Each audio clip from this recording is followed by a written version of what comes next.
आज मैं जा रहा हूँ जंगल लकड़ी काटने के लिए। तो मैं आपको दिखाने वाला हूँ कि हम देसी गांव के लोग कैसे अपनी लाइफस्टाइल को जीते हैं। तो इससे पहले वाली वीडियो में मैंने दिखाया था कि मेरा डेली रूटीन क्या होता है, और आज मैं ये दिखाने वाला हूँ कि मेरा डेली रूटीन कंप्लीट होने के बाद में हम लोग नॉर्मली वैसे क्या क्या करते हैं। तो अभी फ़िलहाल मैं जा रहा हूँ जंगल सूखी लकड़ी इकट्ठा करने के लिए, क्योंकि ये कभी कभी एलपीजी गैस ख़त्म होने के बाद में काम आ जाती है। और इसका जो मतलब लकड़ी के चूल्हे पे बना हुआ खाना बहुत टेस्टी भी लगता है। तो जो लोग गांव से बिलोंग करते हैं वो ऑब्वियसली मेरी बात से एग्री करेंगे। तो आई होप कि आप इस वीडियो में बने रहेंगे। तो चलिए मैं आपको दिखाता हूँ जंगल का व्यू। सो हेलो गाइस, ये है, देखिए ये है मेरे पीछे पूरा जंगल है। और हम अक्सर यहीं पे आते हैं सूखी लकड़ी इकट्ठा करने के लिए, क्योंकि ऑब्वियसली हम लोग गीली लकड़ी काट नहीं सकते, क्योंकि हमें हमारे नेचर का भी ध्यान रखना होता है। और ज़्यादातर यहाँ पर गीली लकड़ी काटना अलाउड भी नहीं है। और यहाँ आप जितना भी मेरे पीछे देख रहे हैं ये सब सैगोन है, जो सीधे खड़े हुए सिंगल सिंगल पेड़ दिख रहे हैं, ये सारा का सारा सैगोन है। तो वैसे यहाँ कहा जाता है छत्तीसगढ़ में, पता नहीं शायद आपके एरिया में ये रूल है कि नहीं, पर हमारे छत्तीसगढ़ में ये बोला जाता है कि एक सैगोन का पेड़ काटना एक मर्डर के बराबर केस लगता है। तो इन्हें काटना तो ऑब्वियसली बहुत बड़ा जुर्म है। तो हम सिर्फ सूखी लकड़ियाँ जो ऑलरेडी पेड़ से गिरी हुई टहनियाँ होती है उसी को हम लोग यहाँ पर बस लेने के लिए आते हैं, और हम लोग वही लेके जाएंगे। तो आप को चलिए मैं दिखाता हूँ कि सूखी लकड़ी हम लोग कैसे इकट्ठा करते हैं। वैसे आप लोग सोच रहे होंगे कि अगर मैं सूखी लकड़ी लेने आया हूँ तो मैं ये कुल्हाड़ी को हाथ में क्यों रखता हूँ। तो बेसिकली होता क्या है कि जंगल में कई सारे कांटे वाले झाड़ होते हैं, और कई सारे ऐसे पौधे होते हैं जो इचिंग वाले होते हैं।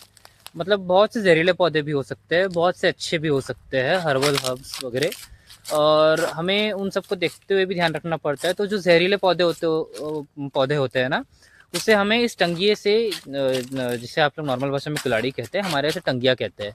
तो इससे हमें उसे थोड़ा बहुत साइड करने में हेल्प हो जाता है, ताकि हमें भी कोई नुकसान ना हो, और अक्सर वो जहरीले पौधे भी रास्ते से हट जाए। तो इसीलिए बस हमें ये, और कभी कभी ये भी होता है कि बहुत सारे बड़े बड़े जड़ वाले पेड़ जो बारिश के कारण ऊपर आ जाते हैं और जो सूख जाते हैं, तो उसको भी छीलने या काटने के लिए ये थोड़ा बहुत काम आ जाता है, जो हमारे लिए यूज़फुल होता है और जिन्हें काटना बिल्कुल अलाउड होता है। ये जैसे कि ये है, इसको किसी ने काटा वाटा नहीं है, ये अपने आप सूख के गिर जाती है। तो ऐसे ही लकड़ियों को हम इकट्ठा करते हैं जलाने के लिए।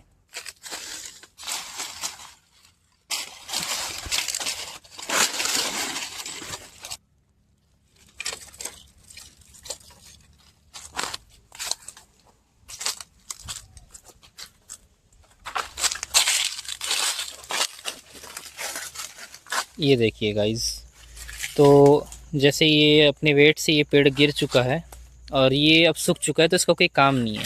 तो इसे हम काट सकते हैं।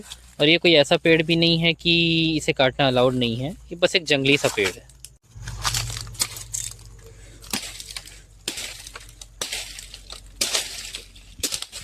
ये अभी भी हल्का सा गीला है, पर ये टूट चुका है तो इसका कोई मतलब नहीं है। वैसे जंगल में आके लकड़ी काटना उतना ज़्यादा आसान नहीं है, क्योंकि अक्सर यहाँ पर कई बड़े अजगर या फिर कई बड़े कोबरा सांप दिख जाते हैं, क्योंकि ऑब्वियसली गर्मी शुरू हो रही है। तो ठंड में वैसे निकलते नहीं हैं, पर गर्मियों में अक्सर वो अपने बिल से बाहर आना शुरू हो जाते हैं। और ख़ास करके भालू या तेंदुए का भी यहाँ डर होता है। तो हम लोग को बहुत ज़्यादा अलर्ट रह के जंगल के अंदर इंटर करना पड़ता है, और हम लोग बहुत ज़्यादा बीच में नहीं जाते, क्योंकि हम जानते हैं कि अगर हम ज़्यादा अंदर गए तो हमारे लिए थोड़ा रिस्की हो सकता है, थोड़ा क्या शायद ज़्यादा ही रिस्की हो सकता है। तो हम बहुत सावधानी के साथ में सिर्फ हम उतना ही अंदर जाते हैं जितना कि हमारे लिए मतलब यानी ज़रूरत है, और हमें जितनी ज़्यादा नीड है। तो अक्सर हम लोग वैसे झुंड में जाते हैं, पर कभी कभार क्या होता है कि आ जाते हैं अकेले, नहीं तो दो तीन के ग्रुप में ही हम लोग जाते हैं, ताकि सेफ भी रहे। ये देखिए, आंधी तूफान हवा से ये पेड़ ऐसे भी गिर जाते हैं, और इनका कोई मतलब नहीं होता है, क्योंकि इनकी जड़ें भी पूरी तरीके से सूख चुकी होती है। तो ऑब्वियसली ऐसे ही पेड़ों को लोग यहाँ ज़्यादातर काट के ले जाते हैं। और ये है जंगल के अंदर का, कम से कम 300 मीटर अंदर आया हूँ मैं जंगल में, और ये इस जंगल का पूरा एरिया है 300 मीटर।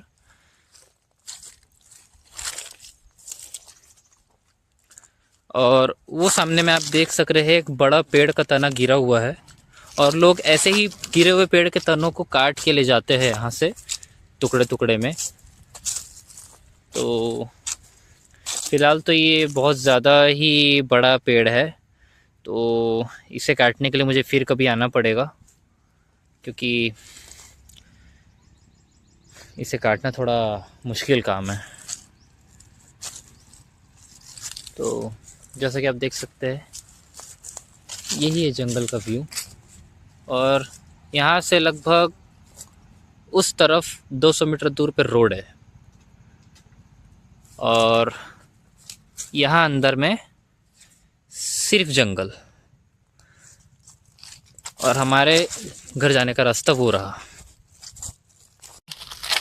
आज के लिए सिर्फ इतना ही, क्योंकि मैं ऑलरेडी आने में लेट हो गया था लकड़ियों के लिए, तो लकड़ी शायद आज उतनी है भी नहीं, और वो जो पीछे पड़ा पेड़ का तना है वो अकेले ले जाने की बात भी नहीं है, क्योंकि उसे बहुत ज़्यादा काटना तोड़ना पड़ेगा। तो उसके लिए हम फिर कभी आएंगे, और फिलहाल आज के लिए थोड़ी ही लकड़ी मिल पाई है, क्योंकि अक्सर लोग यहाँ सुबह सुबह आ जाते हैं लकड़ी इकट्ठा करने के लिए, और जल्दी चले जाते हैं, क्योंकि दिनचर्या का उनका डेली रूटीन का उनके भी घर के काम होते हैं, तो ज़्यादातर सब आके सुबह सुबह ही लकड़ी इकट्ठा करके लेके चले जाते हैं। तो अभी फ़िलहाल मुझे जितना मिला है मैं बस उतना ही लेके चला जाऊँगा, और मे बी नेक्स्ट टाइम मैं आपको मॉर्निंग का ज़रूर दिखाऊँगा जंगल का व्यू।